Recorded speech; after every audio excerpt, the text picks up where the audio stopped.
Holiday seasons are over, and what we look forward for, what's there, what's coming.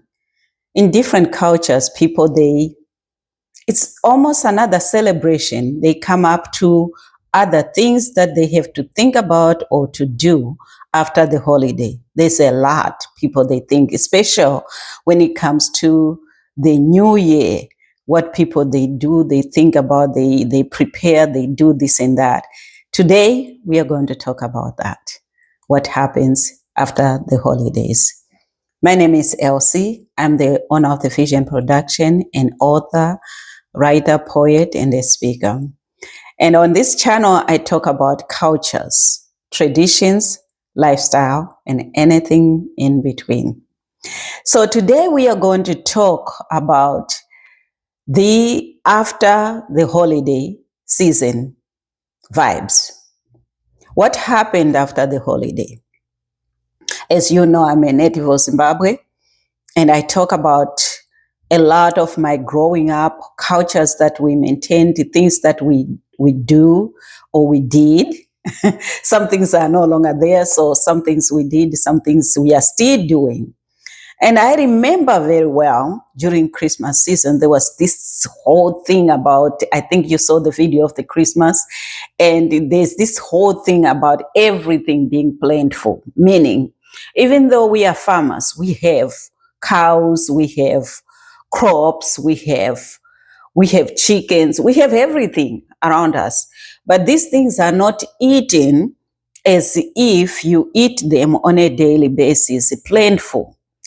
They are eating with reservation because these things are almost like money. You budget it, because this is your money. These crops or these animals that you are rearing, they are like your money. A person living in the city who actually earns money, they budget their money. People who are in the country, this is their money. They budget that. So when they eat their chickens or they slaughter a cow, they don't slaughter like on a monthly basis or just have meat every day, because it's kind of like you are reckless with your money, because this is where you are going to trade and you earn some money. So it's your business and you have these things so you can also get other things. People, they barter with other things. I'll give you a goat for this or whatever. And then they sell their goat so they can get that, this kind of thing. So when they get this plentiful, they just do it that way. So I remember when I was growing up, bread would be so plentiful, like I showed you before. Bread would be so plentiful. And my aunt, I remember, she used to actually dry bread. When I first saw bread in the city, dried bread, I thought, this is not something new, because people have been doing this for a long time. So she used to dry this bread, all the leftover bread, and she would dry it and she'll put it away. And of course, nothing is going to happen once you dry it the right way and it's really dry. And then she will pull it up, once in a while, she'll pull a few pieces and she'll sit down with a cup of tea and she'll dip in that tea to soften it up for a long time until it softens up, and then she would eat. And then there comes like meat. We would just smoke all this meat. People just smoke the meat and, make it real dried. I have a video that I talk about chimkuyu.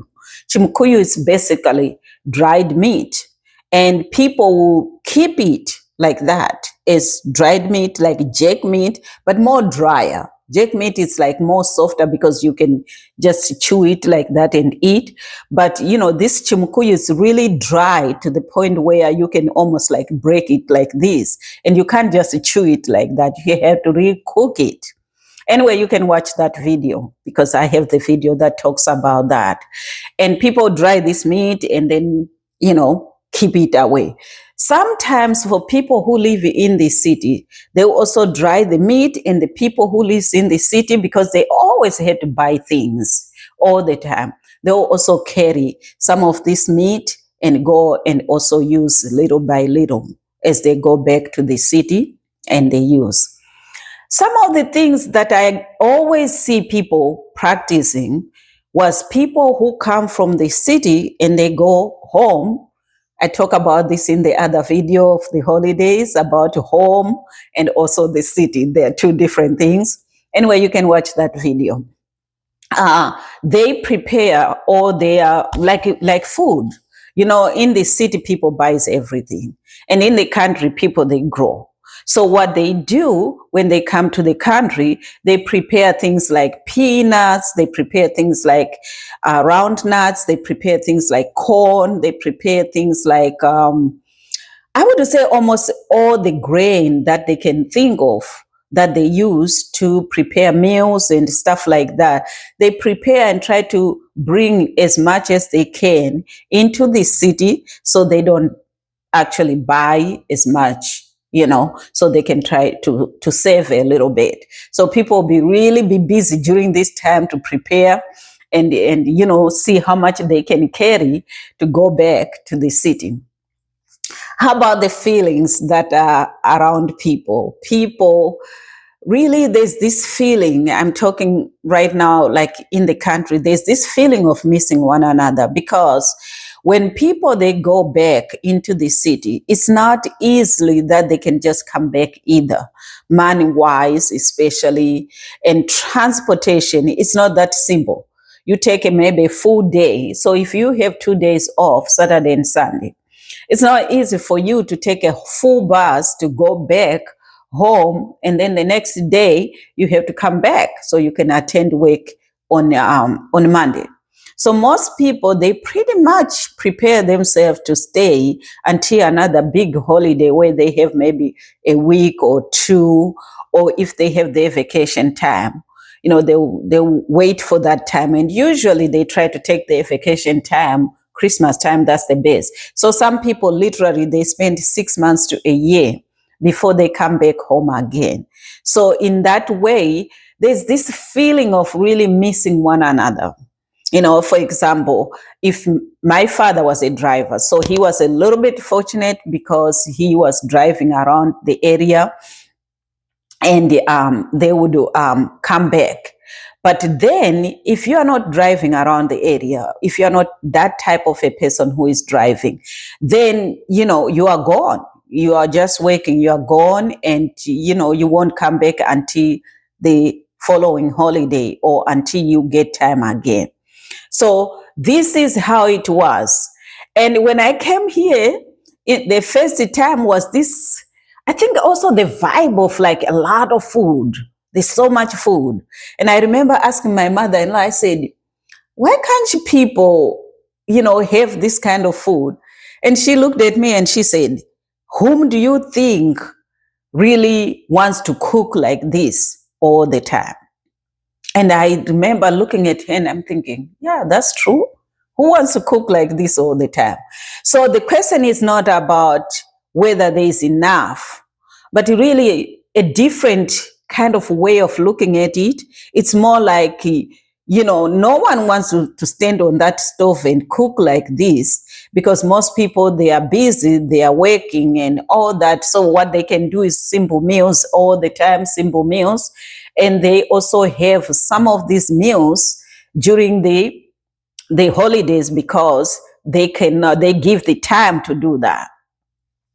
And with their leftovers, I learned something. They pick up all the different things, and not every family, not everybody, but some people, they would use their leftovers, those that can feed, to make things like gumbo, that is mixed up of different vegetables and so on, and meats and stuff like that, and rice, and it's pretty tasty. It's good. I like it, So, they mix things like that.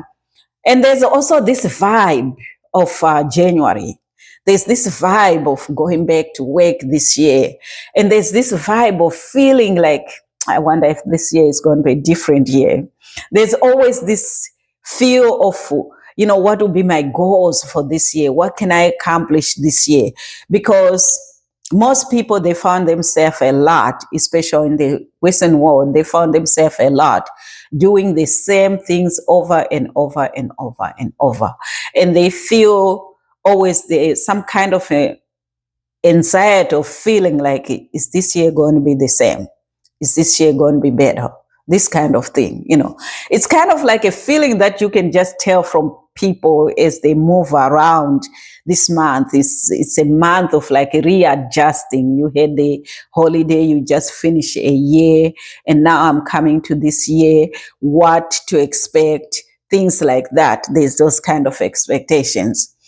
And I think I kind of like just very small wrap the holidays, like kind of put them together, like kind of, pull some things that I remember and the things that I know happens in the countryside in Zimbabwe and maybe other parts in Africa and maybe other parts too in the world.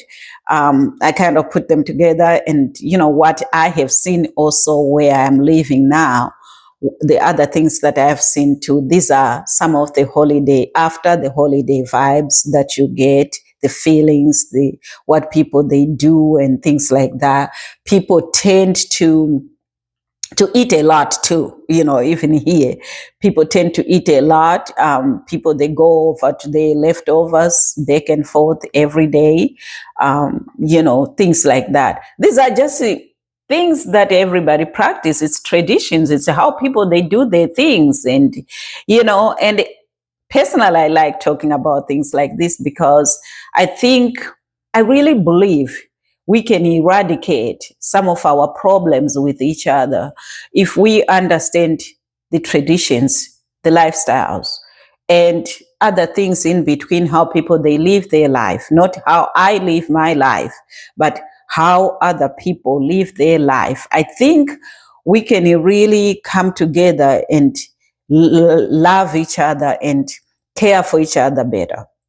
And this is all I have for you today. Thank you so much for watching. And if you haven't subscribed, please do so. Subscribe to this channel so you can also grow and also watch more videos. Share the videos. Ring the notification bell so that you can be notified each time I bring a video. We are going to have these videos at least once a week. You're going to have a video coming up. Thank you so much for watching. Bye.